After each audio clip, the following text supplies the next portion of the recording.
Today on the Topic Show, Trump doubles his support of African Americans in a recent poll. Biden proposes moving marijuana from a Schedule 1 to a Schedule 3. Walmart stock hits $500 billion in value, while Wayfair opens their very first brick and mortar. Peta says rats have rights, while New York Mayor Eric Adams declares that he hates them. San Francisco police to stop sharing mugshots to combat racism. And GM and LG to pay Chevy Bolt owners about $150 million in damages due to the battery's issues. All of that and much more on The Topping Show.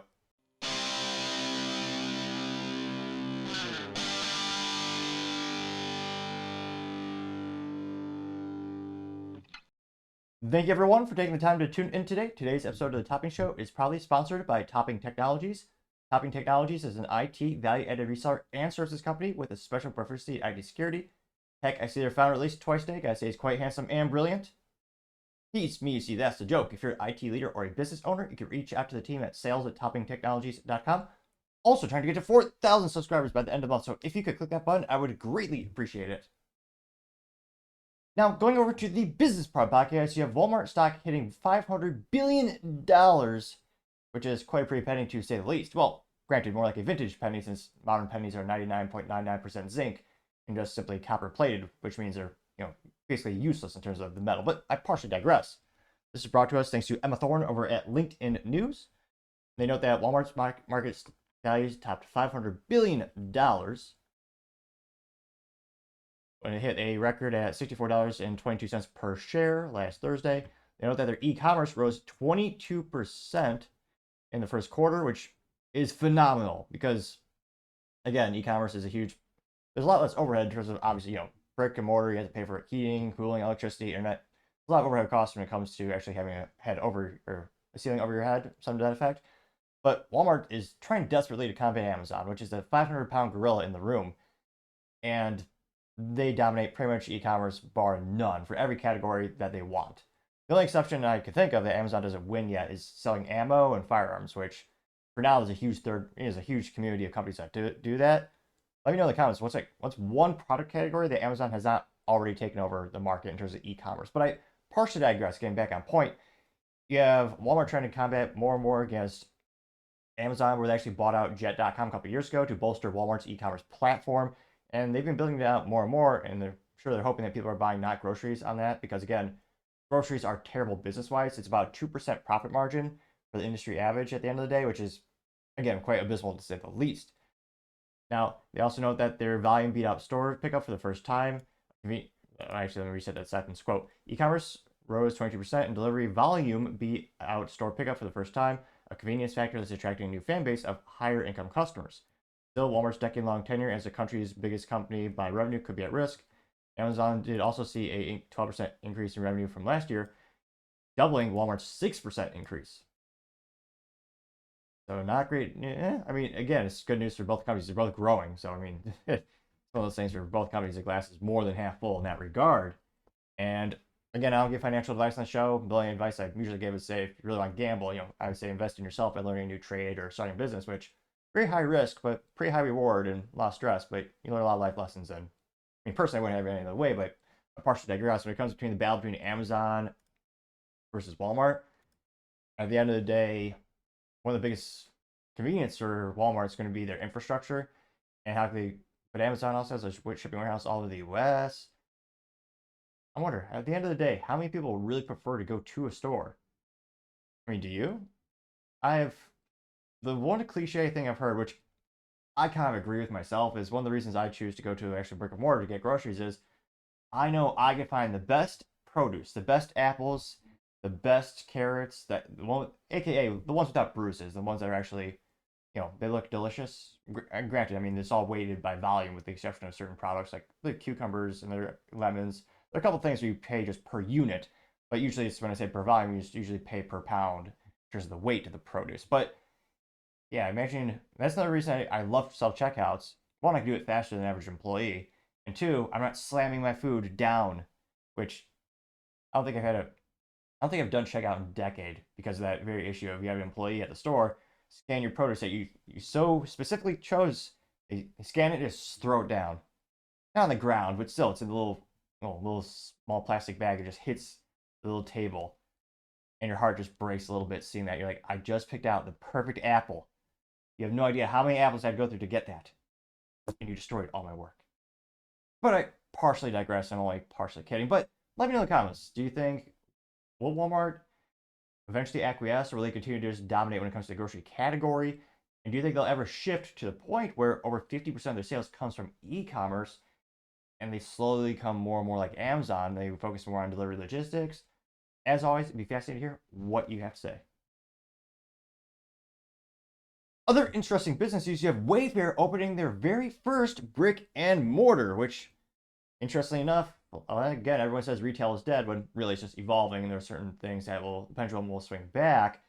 And interestingly enough, Wayfair, do you think they're going to be the trendsetter? Now, again, this comes to us thanks to Rob Sachs over at LinkedIn News, in which he says, quote, Wayfair sees brick and mortar stores in the future. The online retailer told CNBC it's opening the first large format store in Wilmette, Illinois. I just stopped you right there. Of all the places to open up a store, I mean, when was the last time I was in Wilmette? When I was a teenager, maybe?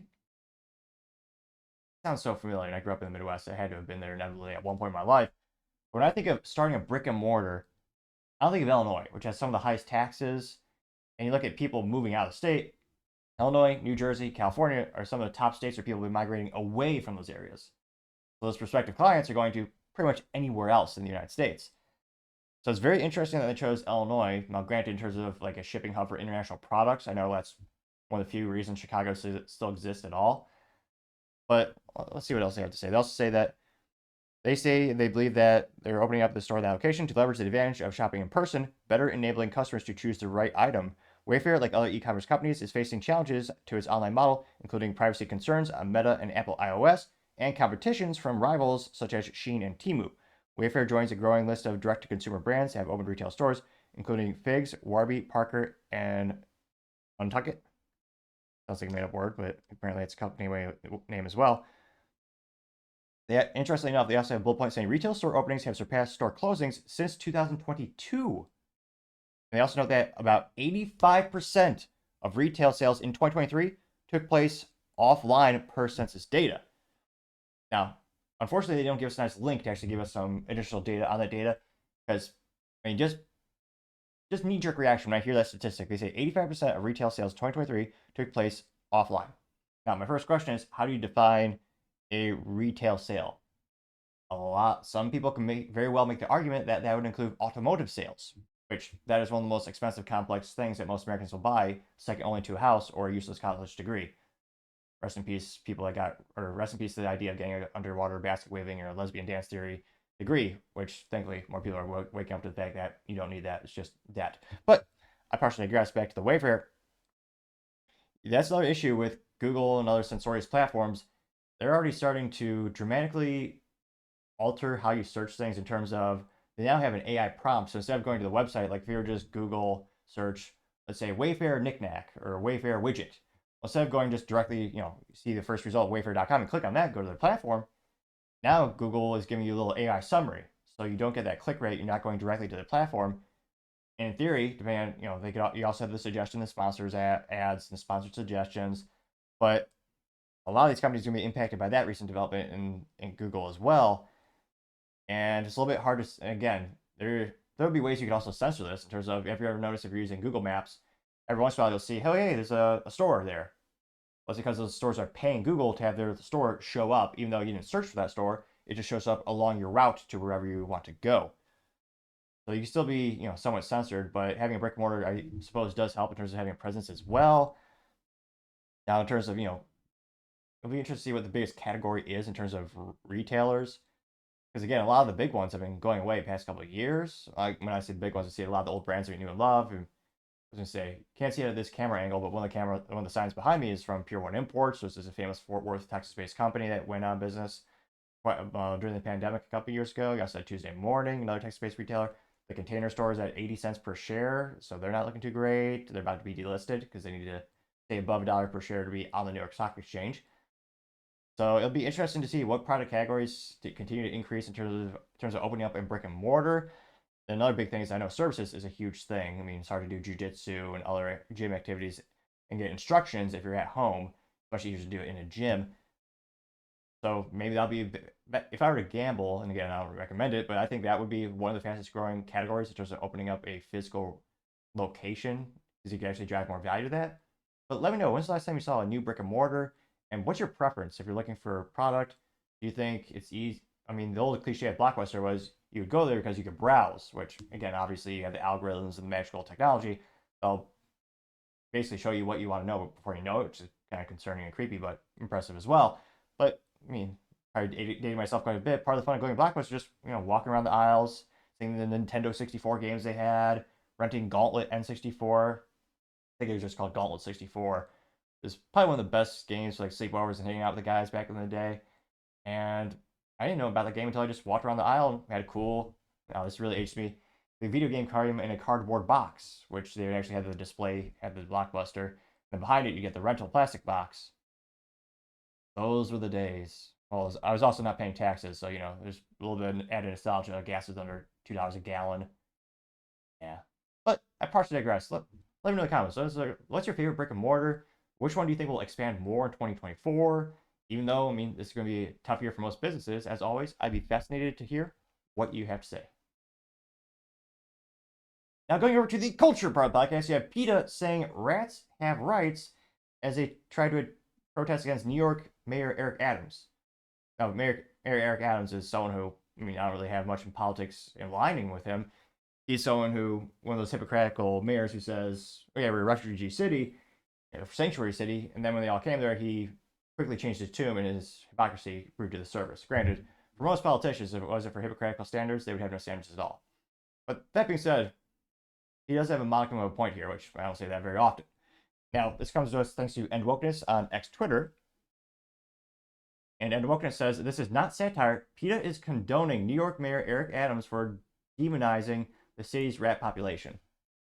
This also mayor said New York City has a culture, and that's everyday people getting stabbed and pushed around trains and doing copious amounts of drugs and destroying businesses. A fascinating culture, but it is a culture. Now, this is from PETA's website, straight from I was going to say the horse's mouth, but in terms of rhetoric and intelligence, probably the donkey's mouth would be a more appropriate metaphor. And apparently, let's see here. So it says, Mayor Adams Vitrolic. Well, they do get bonus points for using a fancy word here. I mean, when I think of PETA, I usually don't think, like, their brand ambassador back in the day was Pamela Anderson, who I don't think anyone would, again, I know people like her for her acting abilities, but I don't think anyone would say she is a great intellect who you should take advice for. You think, oh yeah, she's a brand ambassador for that cause. Oh yeah, I'm all about that. Now, again, back to the fancy word. PETA says, quote, Mayor Eric Adams' vitriolic rhetoric draws PETA empathy kit. This is an empathy kit. They actually have the contact info, Nicole. I won't say it's a cliche name for this type of organization, but yeah, let's just say I'm actually surprised it's not Karen. But nevertheless, now she says, as New York Mayor Eric Adams, who declared that he hates rats during today's, what is it? Where's the other screenshot? Instead of trash talking rats, Mayor Eric Adams should focus on clearing the city streets of the massive heaps of garbage attracting them in the first place, says PETA Executive Vice President Tracy Renum. He is calling on Adams to stop villainizing rats for a problem created by humans and to address the issue with respect and understanding. Unquote. And again, PETA, they're spending money on this. They have a ceramic mug, and granted, most of them are made in China, an overwhelming majority are. That's still, they're buying in bulk. That mug's probably about $4 to $5 at least, cost landed to them. And it's a black mug with a rat on it, and it says, rats have rights. And then it has the PETA logo on bottom. And it comes with some stickers. The stickers have a rat, a hamster, and something I can't tell. And says, hashtag end speciesism.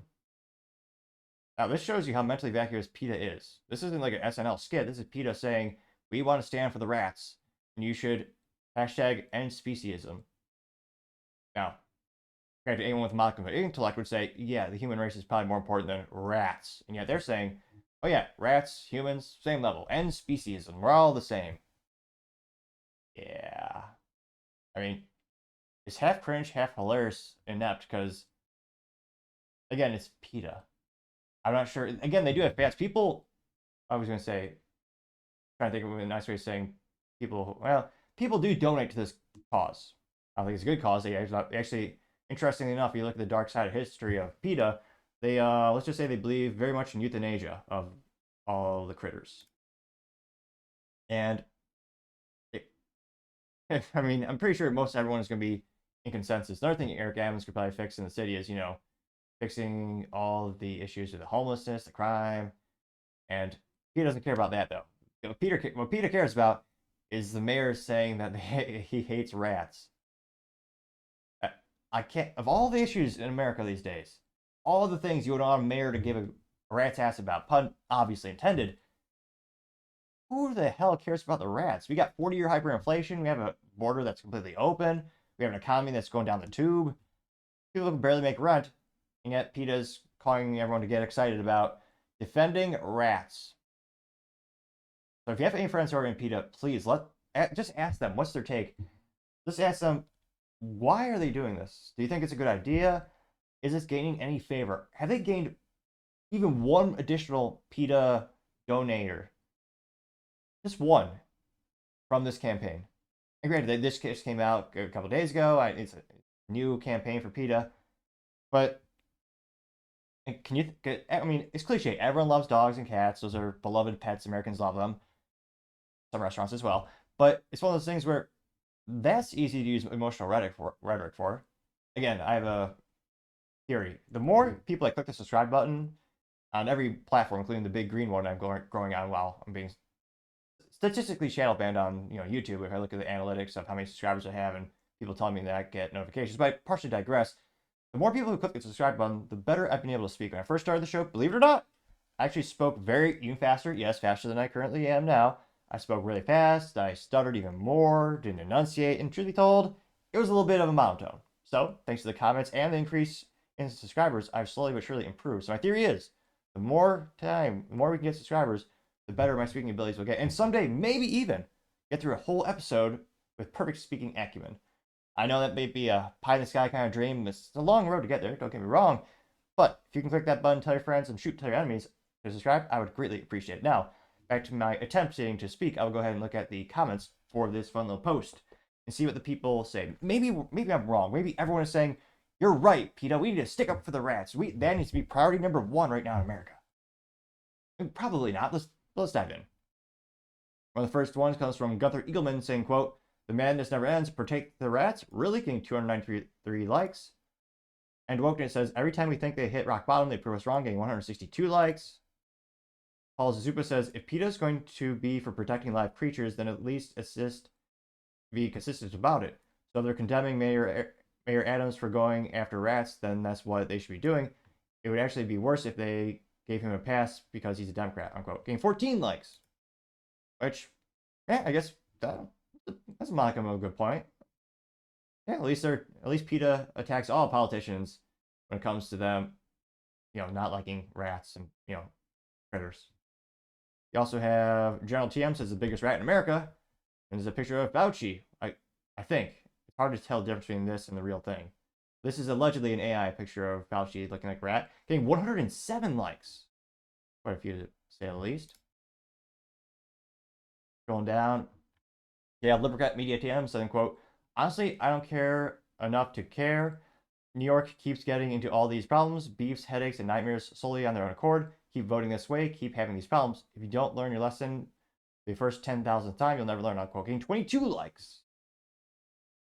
This is after, what was it? The famous actor Steve Buscemi got attacked by a random person in New York. Remember, New York has a brand. Hi, I'm part of Detroit.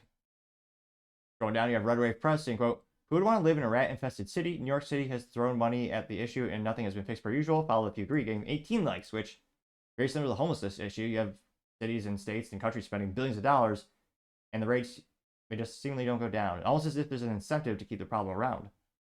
Planet a Meme says both PETA and Eric Adams are joking, and 26 likes. Let's see here. Sandra Loftus says Adams is suffering from diarrhea of the mouth lately. And it's a picture of Eric Adams saying, quote, Mayor Eric Adams on Tuesday suggested migrants should be hired to fill the city's lifeguard shortage because they're excellent swimmers. That's a quote from him saying they're excellent swimmers. And he says, "Hey, anyone who can cross the Rio Grande with 30 pounds of fentanyl without drowning is qualified in my book." Now that quote obviously isn't from him, but that's what is on the screen. That got 8 likes. Is there anyone who's going to stand up for PETA? Mark Thompson says PETA defends disease-carrying rats. I wonder if it's related to demo rats. I'm getting 7 likes and using a word pun, which I appreciate a good word pun. Cash Lawrence says, how does the Babylon Bee compete with real headlines? LOL, getting 5 likes. The Merrick Garland press release office parody account says, time to update the New York as well. And it's a picture of Smokey the Bear saying, only you can prevent Democrats from turning your state into California. Getting 11 likes. Here. A lot of people saying, you know, I don't take PETA seriously. I don't care. So,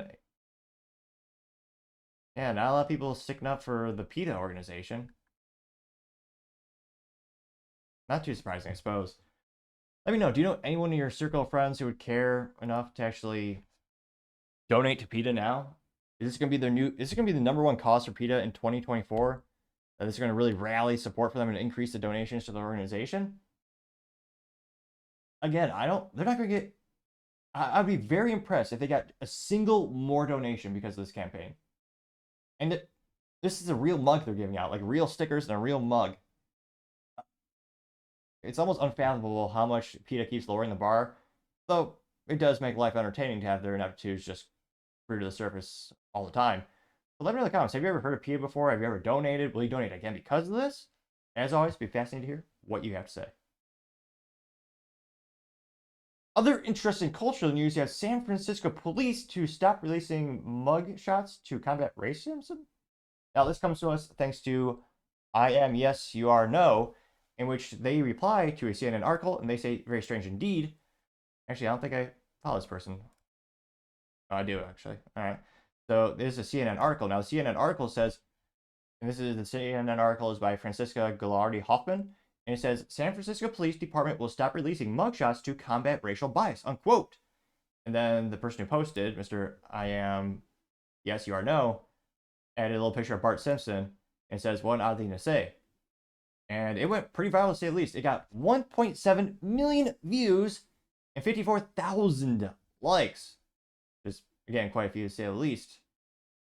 Now, scrolling down, one of the first comments comes from Libercat Media TM saying, gee, I wonder why. And it's a picture, well, it's just font or, text on a screen, but it says, black privilege, the ability to break every law in the country, still be a victim, ... Well, I don't agree with that statement. That does get 946 likes. First time caller says, isn't that in and of itself racism? Never mind, Dems never suffer hypocrisy. And 930 likes, which, yeah, pretty racist to imply that. Yeah, I don't. Again, if it wasn't for hypocritical standards, most politicians would not have standards at all, left and right. And yeah, anytime someone is trying to censor data, they're not your friend. Comes to criminal data, I want everything. I would want to know the statistics on all of it, especially geographic, so I know what areas of San Francisco to avoid. Though, spoiler alert, it's all parts because it's all gone down the tube. But I partially digress. Back to the comments. Let's see here. Let's see. Thick shelled egg says, I wonder why. And it says, it's News 5. Screenshot says, breaking news. Arrested after calling Crime Stopper. Man tries to turn himself in for reward money. He got 413 likes. And he's wearing his shirt inside out. Now, it should be a red flag. Of course, he's not wearing a suit, which is, red flag number 1. Men should always suit up, obviously. And he's wearing a shirt inside out. In the case of this particular picture, he's wearing a green shirt with a big tag on the front. And he's African American with, looks like he might need a little braces work on the teeth. I got 413 likes. And Jay Rich says, I bet the mugshot of white male criminals will be released, getting 144 likes. Richard Pierce says, because the majority of criminals are POC, we don't want to offend anyone with actual facts. Facts, what journalists used to report. Face slap emoji, or person slapping face. I don't know what you call the emoji, but nevertheless, is the emoji where someone who's slapping himself in the face. That got 251 likes. Let's see. Scrolling down more and more. I'm not sure what that word means. Barry Stanton said, I am convinced every criminal... Am convinced? Oh, that's disgusting. Oh, that's racist. Barry Stanton disgustingly says, I'm convinced every criminal is African American with the amount of troubles they go through to hide them. Getting 148 likes, which yeah, that is one of the side effects when you try to obscure and obfuscate data. Obviously not true. There's a huge problem, especially when it comes to drug use in most communities. And yeah, I was gonna say just go to there are a lot of poor communities. It's an instance where every race does have statistically some criminal issues. Yeah, and to say that every one of them, yeah, it's obviously false and disgusting. Scrolling down more and more. What on earth? Let's see. The Almighty says, and South Park says, and once again, the suspect is not white. So we will end all this coverage of this event getting 51 likes. Which, yeah, it is fascinating how the media does that, especially when it comes to people using firearms. One of the best examples, and I guess not a good thing, I'm talking about an accurate example of that is when you have a mass shooting at a school. If it's someone that's a white, they'll talk about it for years, and they'll be on every news network for hours and weeks and months. And yet, a couple years ago, there's an African American student who shot a school in Arlington, Texas. As soon as the facts came out about the race, maybe this is a coincidence, but within 24 hours, no one talked about it again. Every one of the major media outlets just moved on. When it comes to anything that can make guns look bad, the media drinks it like it's what do people drink in America? High fructose corn syrup in a can. They love it, and yet they chose to basically bury that story. Very few. The only way you really heard more about that news development was with independent reporters and independent news outlets. Now, going back to comments, you have moral authority complex saying, so racial confirmation from the left now, getting 40 likes. Cox Stanton says, pretending there isn't a problem is never a good start to solving any problem, getting 94 likes. Let's see here. What does this say? Libertarian thinker. Let's say. I like memes. I'll follow this person. It says the rebel then, the rebel now. The rebel then was like all dressed up as punk rock stars. The rebel now is people on a farm with chickens. Got 61 likes. Yeah, I can't think of a single upside to the situation where you're censoring data, especially what if, statistically speaking, every race when someone commits a crime, the recidivism rate, the rate at which they're going to do the crime again is very high. And what if you're in your local community, wouldn't you want to be able to see someone and say, hey, I know this person, I've seen them on the news report. I probably want to keep an eye on them if they're coming to my place of business or if I see them at a park or something like that. And in this case, they're hiding that information from you. So literally taking away some of your ability to do research on your local community and keep you and your family and your friends safe. So there are a lot of downsides from this, and it also almost ironic, but like very similar to other cultural things like DEI, you almost in many cases has an opposite effect. Where again, like that one racist comment said, they're using this that policy to fuel their theory that all the people of that race do these bad things, which isn't true. So it's one of those instances where it almost has the opposite effect in many ways, and that's why I think a lot of these policies they're backfiring, actually making the situation worse. But let me know in the comments. Do you think more cities will take on this policy? Do you think someone will push back and maybe fight with the Freedom of Information Act and file every time there's a rush, just file every single time with the local police to get that data publicly released? As always, it'd be fascinating to hear what you have to say. Now, going over to the political part of the podcast, you have Trump doubling his African American support in a recent poll. Now, this poll is actually reported by CNN and posted on X Twitter from Trump War Room, which A+ Marketing, you know exactly what they're about. And they note that, quote, CNN, President Trump has more than doubled his support among African American voters. If this is held a general election, be far best performance Republicans seen in 2 generations. Now, granted, CNN, obviously they all have their bias. The only good thing about CNN is this reporter did suit up, as I'll mention, obviously, so he's got a modicum of fashion experience or fashion acumen. It's only about 47 seconds long. I'll go ahead and play without too much further ado.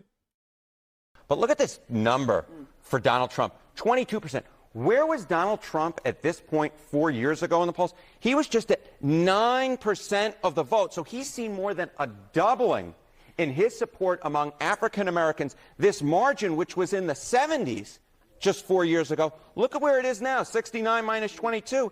That puts it in the 40s. It was 80 in 2020. It was 81% African Americans were polling for Biden. and then it was 9% for Trump. My goodness gracious, if this held through the general election, obviously we're still months away, this would be by far the best performance for a Republican candidate among black voters in a generation, 2 generations, probably since 1960 and Richard Nixon against John F. Kennedy. That's how long we're really talking about when we're looking at this margin here. This could be a truly historic margin. It's quite a troubling sign for the Biden campaign. But look at this. Which, yeah, that's a huge delta. Going from 9% to 22%, that's Trump's increase. Biden went from 81% to 69%. Again, there's still time. And again, things move pretty quickly in politics. Just one move on the political chessboard could be revolutionary, some might say, which is kind of a hint to the next segment of the show. But yeah, that's not good for the Biden administration on their re-election team. Because again, just as historically speaking, Democrats, historically speaking, African community overwhelmingly votes for the Democratic Party, and all it takes is a little bit of those percentage points to add up in the aggregate, especially in the swing states, and it can have a huge, tremendous impact. Or realistically, as Trump might say, the impact would be huge. I'm very popular, and all I need is a little more percentage points. It would be the greatest of all time. The margins are so big, they'll be great. The margins just got 12 points higher. Which, granted, that might be the worst Trump impression you'll hear all year, statistically speaking. But at least maybe it was so bad it made you laugh just a little bit. Let me know in the comments. Now, speaking of comments, let's go ahead and dive on in. One of the first ones comes from I Love American News. It says Black America loves Trump. And it looks like you got some gentlemen hanging out outside. And they're African American. They have t-shirts that say Blacks for Trump. You go ahead and play that. Hey, what's up, man? Yeah, listen, man, I'm glad you're doing this song. Yes, sir. Because, Trump is the first black president, not Obama. Trump. Trump is the real man. Yeah. You got. This guy's got, might be one of the best gold chains I've seen. There's a uniqueness. Like, it's kind of cliche in terms of jewelry. Everyone has a gold chain, which to me is kind of cliche. All the chains are, they have a very similar linkage. They look very similar. This one has a gold chain, but the bling in the middle, as youth might say, the bling bling. Thank you, Urban Dictionary. I had to do some research. It's actually Trump's face and a red MAGA hat. Now that is what I call grassroots marketing. That's unique.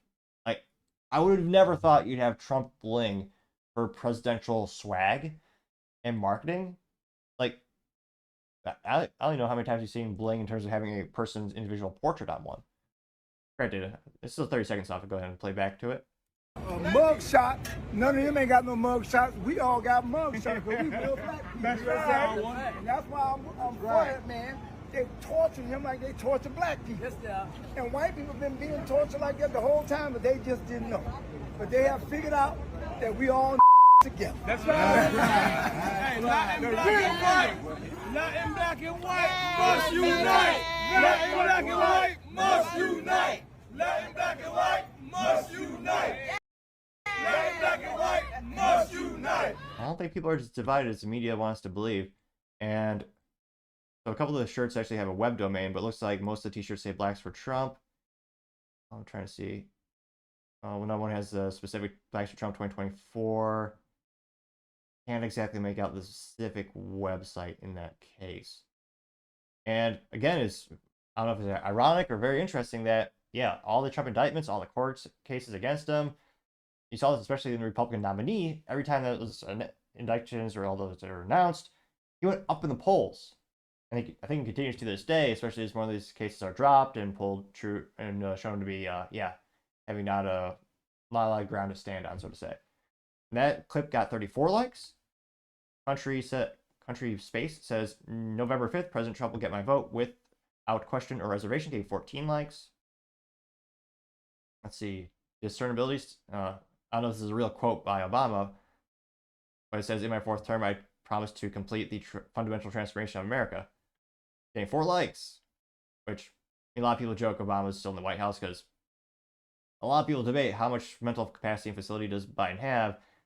And I mean, but Obama has publicly said on like talk shows like he'd love to serve a 3rd term, but he'd want to do it in sweatpants, from across the country or some metaphor to that effect. Going down more and more. Professor Publius says Dr. Jill might have a surprise for you. There might be something that can take the place of tacos on her outreach. And it's Dwayne The Rock Johnson sitting. It's the SUV. I don't know what movie it's from. He has so many. But he's sitting in the SUV or the van, and he is talking to the girl in the back seat. And he says, "I don't think Latinx connects with Hispanic voters." And she says, "We're calling them tacos now." And he looks back horrified. I got 3 likes. Let's see.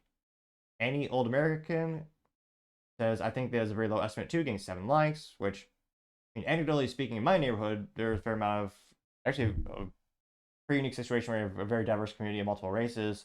And yeah, a lot of folks that across the races are very much in sports. Now, again, it's anecdotally from my neighborhood over in Texas.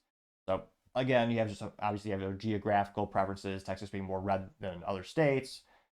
But yeah, anecdotally speaking, a lot of people I know who are African American are very much pro-Trump. Going down more and more, see if there's any, maybe this is contrarian statements. Jane Doe Citizens says they're officially losing the working class. This is a monumental shift that will be difficult to reverse or undo. It will take decades, unquote.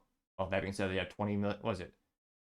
10, 20, 30 million people illegally across the U.S. past 39 months. So, I mean, that would be an easy way to just get rid of or nullify a lot of votes. She continues saying, "This is where I thought we were in 2020. Keep it the momentum. Trump 2024, no more BS." Getting 2 likes, which, oh geez, someone did the GIF. So Carla, quite literally a red wave GIF, got 5 likes, which, yeah, that's one of those things where that's what they said in the midterms. Again, we were told there's going to be big sweeps of the midterms. I mean, Republicans were going across the board, and they barely won a couple of extra seats in the House of Representatives. It was more like a red drizzle. It was one of the most anemic and disappointing midterms you've seen. Statistical and outlier as well, because usually, traditionally, once you get a president in the office, it'll be Republican or Democrat. Typically, the opposite political party does better in the midterms. And this time, I mean, it was literally the first time in, I think, 40, 50, 60 years, the opposite party did so good. So the president and his political party actually did better in the midterms in the past like 40 years. There's a statistical outlier. It also shows how much Republicans can shoot themselves in the foot, which is why I'm always telling people they don't get their hopes up. And also, personally, in terms of, my beliefs and several things that I consider important in voting, some would be a lot of the human rights, such as, freedom of speech, right to bear arms. And I'll never forget how the Republicans had the House, they had the Senate, and they had the White House in 2016 to 2020. And they said, "Oh yeah, we're going to get the suppressors off the NFA Act of 1934, which would mean to buy a suppressor, you would just need a standard background check and a 4473 paperwork process." They had that bill, and yet they did nothing in true Republican fashion, unfortunately. Which is why I wish we had more libertarians in government, but I partially digress. It will be interesting to see, will it be a big red wave? I mean, he is getting unprecedented increase in support. Can he increase his support from white women at home? Because statistically speaking, that was one of the biggest areas where Trump decreased from 2016 to the 2020 election. He had a big drop in support from that particular demographic, as well as white guys. So it will be interesting to see what else he can do to increase this trend. Do you think it's, and again, unfortunately, CNN did not dive into the poll details or give us a link to the details, which, again, so we don't know the sample size or geographic variables that could be taken into place. But it is CNN, so I mean, usually they're obviously the much more left wings, and even they're reporting on this trend. It'll be fascinating to see if the trend continues or does it go away.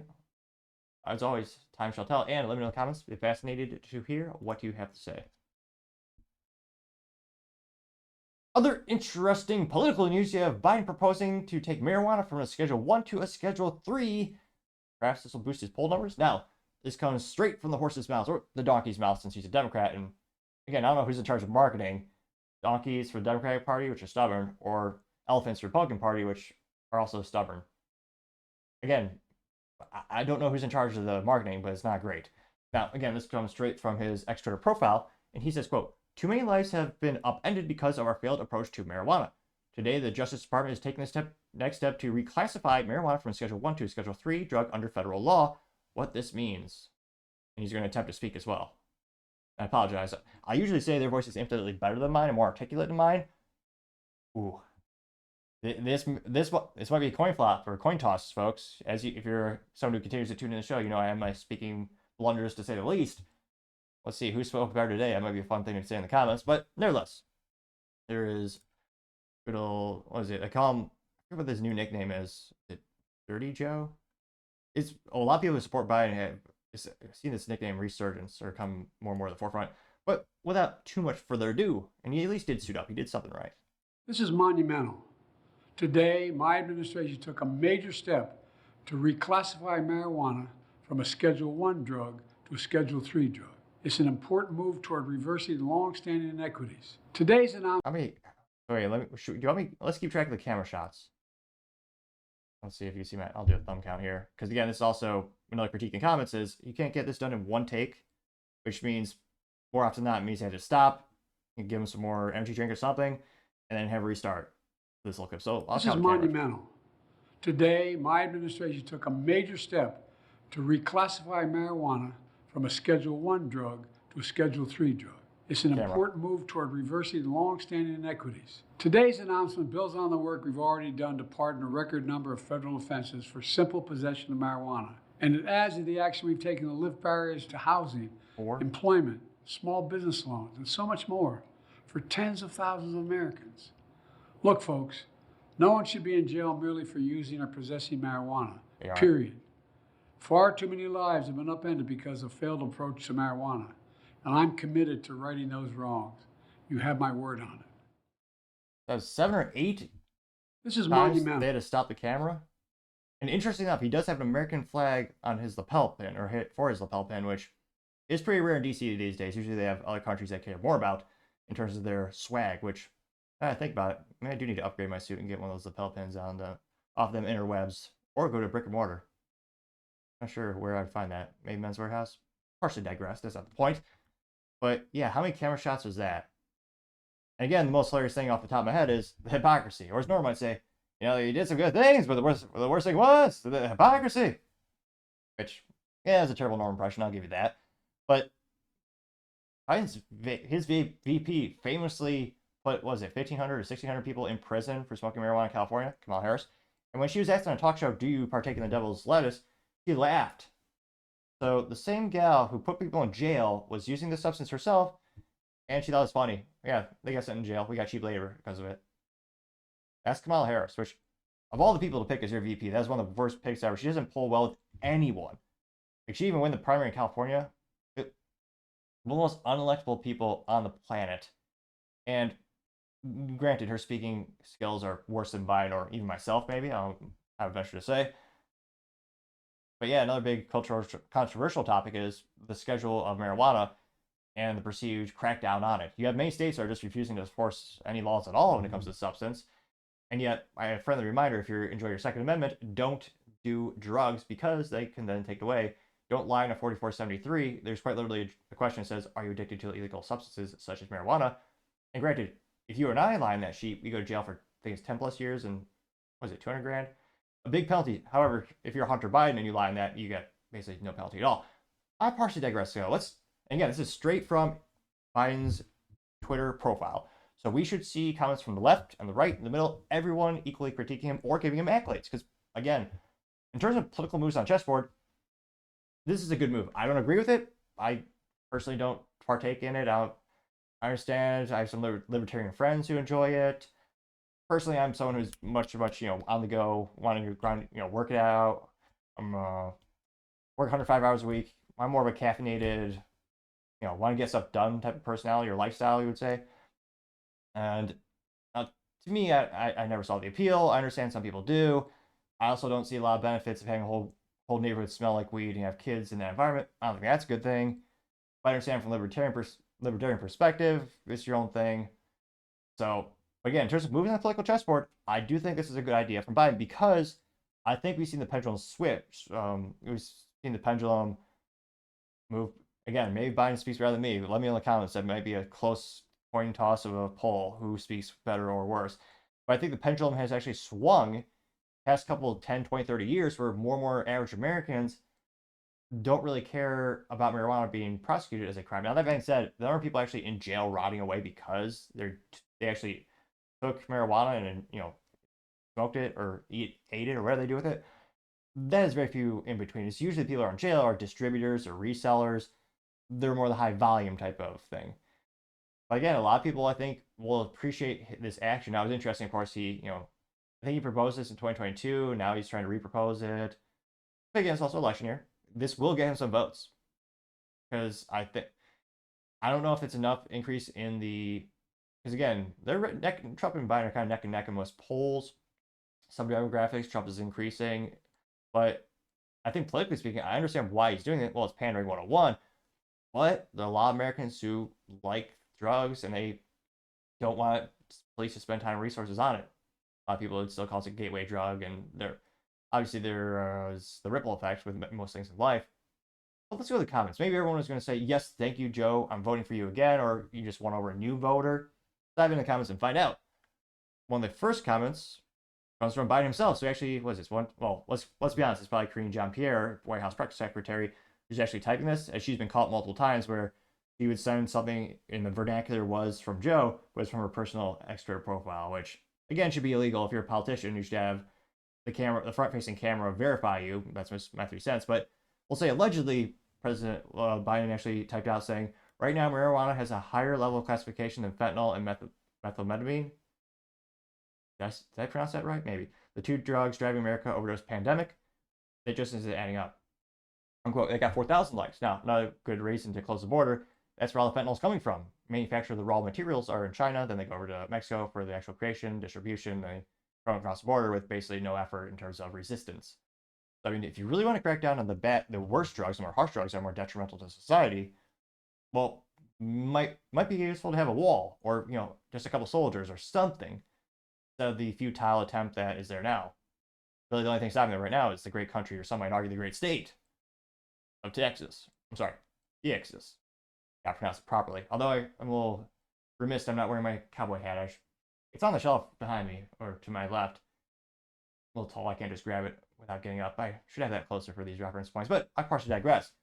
Biden also says, at my request and guided by scientists and evidence, HAS and DOJ have studied the drug's medical use and abuse dependency and potential are recommended for rescheduling, including reclassification would remove barriers to critical research, unquote.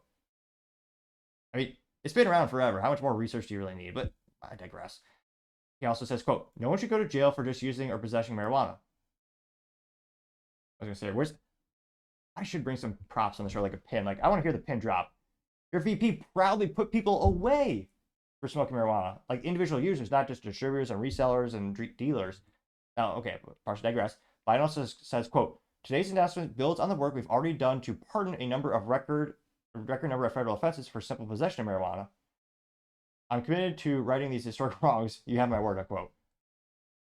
That got 4.9 thousand likes. You mean the wrongs of your VP?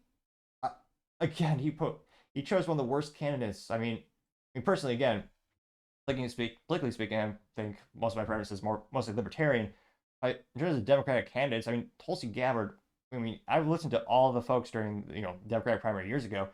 She was the most articulate, and I think she had better policies and ways to fix problems than her other competition for the Democratic Party. And he didn't choose her. He chose Kamala, which is maybe because she'll just do whatever she's told. I mean, the prime example of failing and sleeping to your way to the top in the United States. Now, let's go to the real comments. You also have, again, another fact check. He says, no one should go to jail for simple possession of marijuana.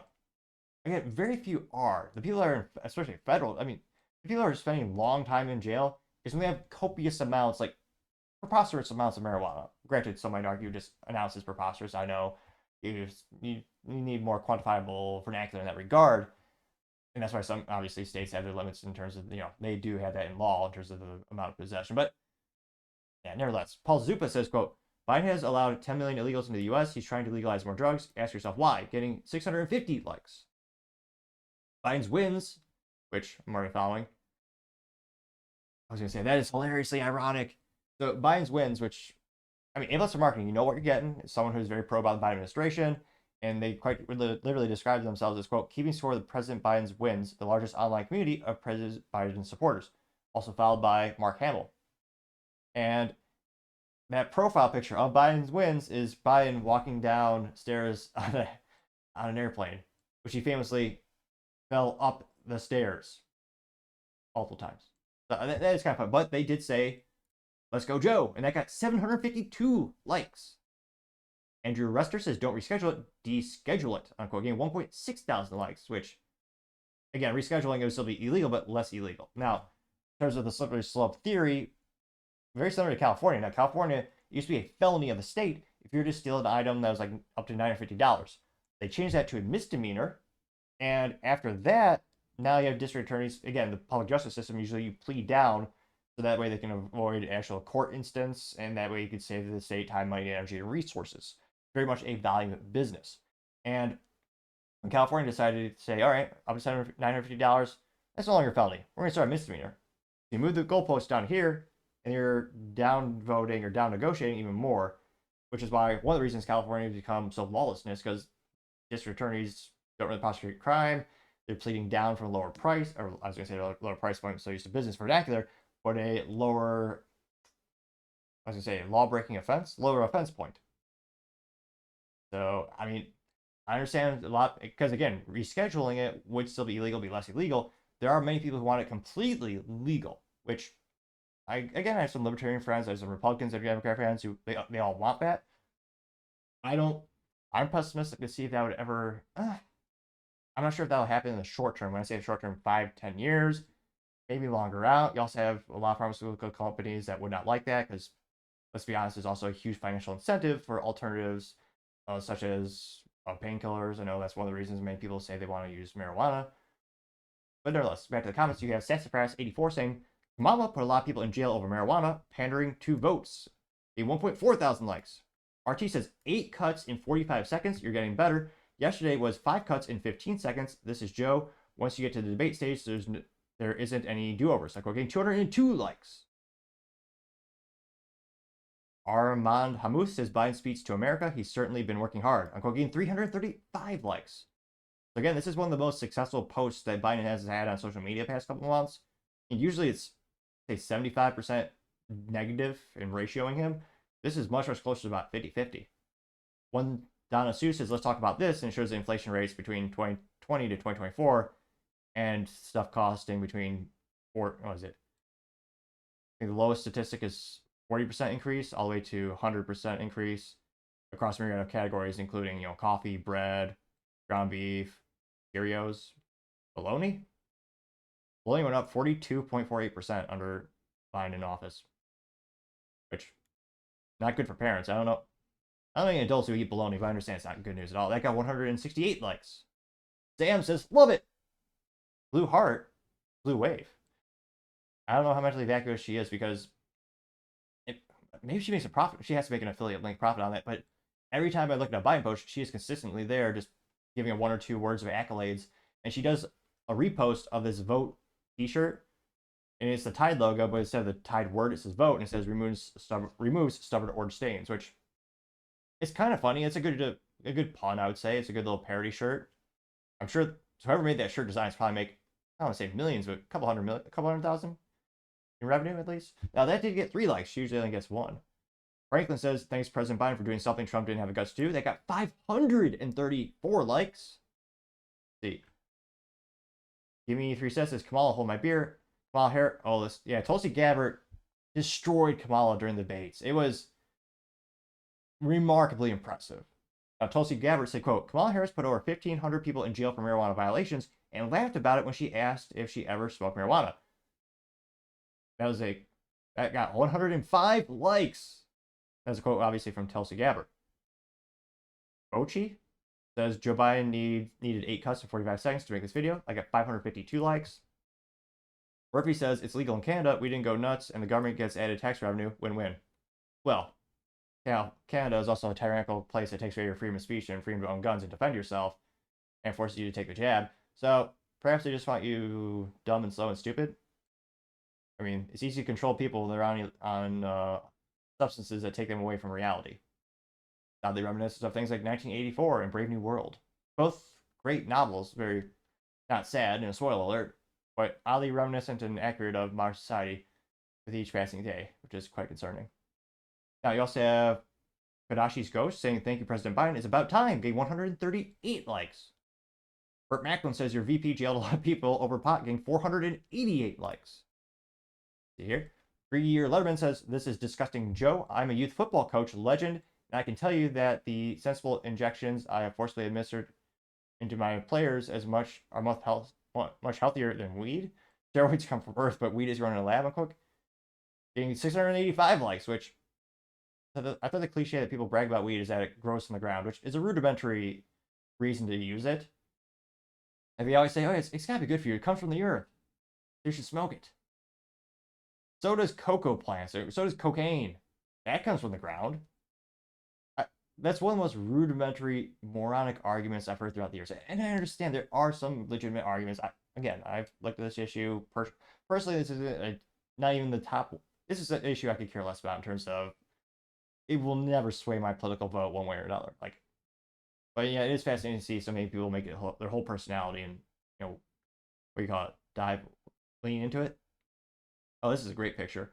So Pismo says, did you know, and this is a mosaic of Kamala Harris made of all the black men she locked up and kept in prison past the release date for cheap prison labor. Kamala also oversaw 1,900 convictions for marijuana offenses. And yeah, that is a quite horrifying thing to think about. And yes, it is a mosaic picture of all those men's mugshots, and got 338 likes. And of course, she does has her signature creepy smile in that picture as well, which some might argue that smile is as creepy as Ron DeSantis or Dylan Mulvaney or even my smile. They're not great smiles. I know the cards I was dealt in life, but that did get 338 likes. One bad dude says, how many people did your crackling VP lock up for weed? Getting 398 likes. Let's see. Dark Web Informer says, how about making it legal to be in with sleep leave jail? Got 121 likes. When Carol says, thank you, Mr. President. Dark Brandon, more getting crap done. Clearly has to be an AI generated image of Biden. He's got, what is it? I mean, it does look cool in terms of the image. Is someone, what is it? It's a gentleman in a vest, a long sleeve shirt, and a tie, holding a thing of whiskey and smoking what looks to be a cigarette. He's got like a nice thick goatee and the signature aviation glasses. Looks like there's a hashtag or a copyright ideal or literal apology. I think that's what it is. I mean, it's a good AI image, or maybe someone painted that? I'm not sure. But yeah, I mean, a lot of people are going to appreciate that Biden did this. That got 244 likes. And again, it might be approved by tomorrow. Who knows? By the time the video is rendered and uploaded. But I mean, right now it's being proposed. We'll see. Benjamin Wander says this is, it's funny. There's some words there's some words that will always be associated with someone. Like Trump is always, China. I mean, with Biden, I mean, his catchphrase, I don't know if someone already made like a pull string doll for him. Maybe Xi Jinping has it, but yeah, it's one of those things where Biden, I mean, everyone's gonna know him in terms of vernacular. He's always like, come on, man. I say it because Benjamin starts his sentence saying this is huge, and I just immediately thought President Trump saying this is huge. He would probably say, but nevertheless, Benjamin Wander says this is huge. I don't care what side gets this done. It makes the lives of millions of Americans better. Unblocks research. It makes it harder to use lawfare against citizens. Like, getting 50 likes. Sorry, 60 likes actually. Kurt says, why is the government so hard on it? Geez, it's even legal in Minnesota. Just lift the federal restriction. It's not that big of a deal. Getting 42 likes. Now, that being said, we've seen the slippery slope theory being proven time and time again. You go to Oregon, basically make all drugs legal. I believe it's up to, was it half an ounce or some number? I forget what it is. And their state went downhill very quickly. And they also banned plastic straws, which shows their priority. So they made drugs legal in Oregon. They made it illegal to have plastic straws. And the culture quickly decayed into lawlessness and homelessness and terrible things. Those are priorities over there. So let's see here. What? It's just a picture of Biden smiling, and somebody named Jenny says, all the weed in the world can't fix this. It's just smiling. Biden smiling, saying, I suck, getting 112 likes. Joel Keith says, if I had a $5 for every time I've heard this out the years, I'd be donating it all to your campaign. Well done, President. Now make it happen. Captain. Unquote. Hear Captain every once in a while. I got 50 likes. So again, it looks like a couple of people critiquing him on his border policies or lack thereof, showing waves of migrants or illegal aliens crossing the border. A lot of people were saying, what about Hunter Biden? These are again between 0 and 50 likes. So let's see here. All right, 25 likes from Kenny saying leaders who have locked up or leaders who have their political opponents arrested. Yeah, and of course it's Joseph Stalin, Hitler, Not Ho Chi Minh. He loses me at the moment. I was out, and then Biden, they got 25 likes. Or me. That probably is, here. So, a couple more people giving me accolades. I mean, it's by no means 100% ratio in terms of positive. I mean, that being said, this is probably, probably one of the top things that he said in terms of getting some positive feedback. Is almost 50-50 positive for him. And for social media, that's very rare. Again, it's not a direct correlation with social media to voting, actual results at the end of the day. But yeah, I can't help but think, could this be the thing that puts him over the top with the upcoming election? How many people will be attracted to this proposed policy? And could it get people to vote? Because again, there are a lot of Americans that actually don't vote at all. And the voter turnout in the U.S. it's never 100%. But do you think this could get that percentage higher in terms of voter participation rate? And do you think it'll get people who are maybe libertarian or maybe in the middle to go over to Biden? Personally, I don't think it'll even be 1% necessarily in terms of the total votes that will be moving over to him. I think overwhelming majority of Americans are worried about, the economy, 40-year hyperinflation rate, wars, having our resources sent to other parts of the globe, high interest rates, thanks to the government printing more money than ever before. I think those are kind of the top priorities when it comes to most people's votes. But let me comment in the comments. Do you think this will be one of the top issues for voters during this upcoming election? As always, it'd be fascinating to hear what you have to say. Now going over to the business blunder of the day, you have Chevy Bolt owners about to get $150 million due to the ineptitudes of General Motors and LG. Now, this comes to us thanks to The Drive, specifically Caleb Jacobson, who says, Chevy Bolt EV owners getting $150 million for all their battery troubles.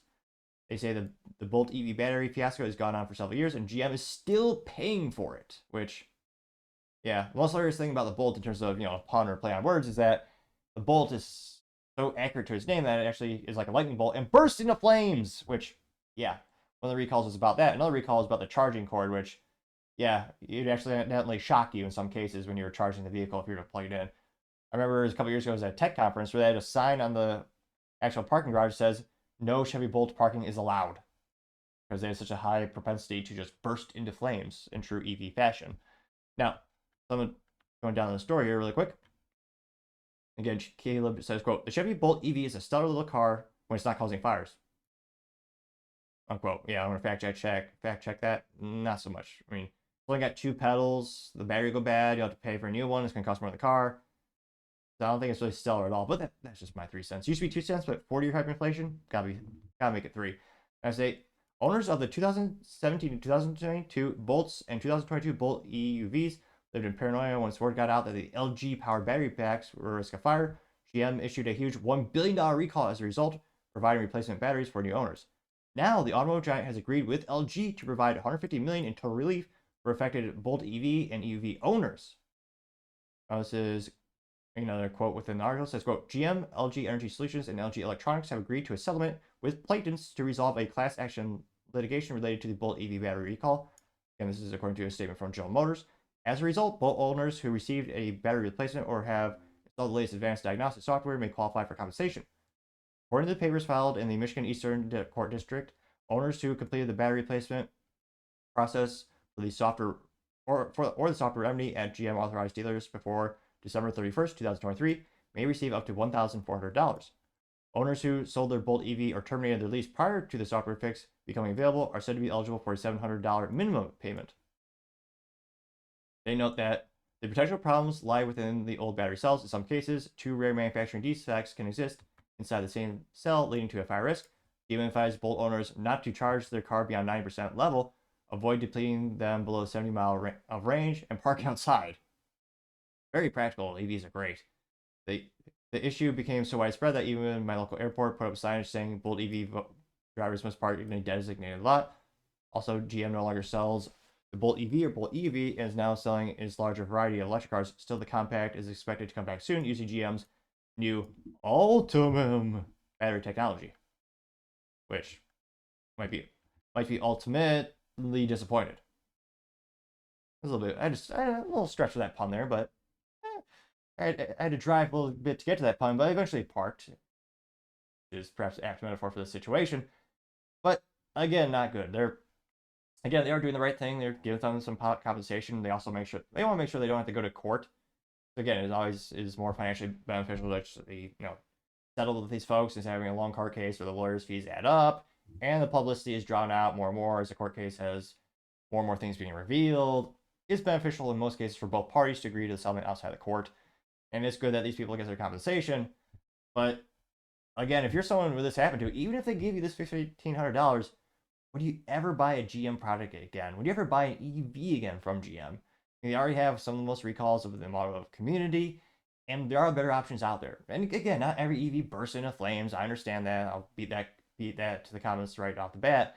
But it doesn't bode well for your brand reputation, especially GM wants to go full in on EVs. That's Mary Barr's, that's her vision. She's the CEO of General Motors. She wants Cadillac to be full EV by 2030, which, again, is an abomination. The CTSV, CT4 Blackwing, and CT5 Blackwing, V Blackwing, they're some of the most best cars GM makes. Stick shift, one's a twin turbo V6, one's a V8. One of my friends let me drive the CT4 V Blackwing. It is amazingly fun. So it is quite sad they want to turn Cadillac full EV by 2030, and all the GM fleet, which of course includes Cadillac, Chevrolet, GMC, Buick, and Cadillac. Wait, sorry, brain fart there for New York a minute. That does include GM's portfolio includes Chevrolet, Cadillac, Buick, and GMC. GMC being basically just a copy of the Chevrolet brand, but different, same car, but different badges in most cases, but saves cost and impressive enough that the brand loyalty is so there that they decided to keep it throughout the bankruptcy in 2009. But would you buy one of these vehicles again? With all these issues, all these recalls, even if they're giving you this $1,400 check. Wouldn't you rather, and again, I'm not a fan of EVs, I know many people are, wouldn't you rather, if you're looking at EV, maybe get something like a Tesla or maybe a Rivian or one of the other competitors? So one of those issues where, again, they should have done more quality control, obviously. And this is going to be not great news to shareholders because, again, it's going to cost them a pretty penny to say the least. But at the end of the day, GM, your Chevy Bolt owners, they're good for the owners, but at the end of the day, you're lack quality control for this particular model, this particular supplier with LG. Again, that has to be the business blunder of the day. Thank you, everyone, for taking the time to tune in. Again, trying to get 4,000 subscribers by the end of the month, so if you could click that button, I would greatly appreciate it. Also, leaving a thumbs up, thumbs down, or comment is a great way to give me some additional feedback, letting me know how I can make the show better and better. Lastly, don't forget to take the time to tell your family, tell your friends, tell your coworkers, heck, tell your enemies, tell anyone and everyone. Just stay safe, fight the good fight.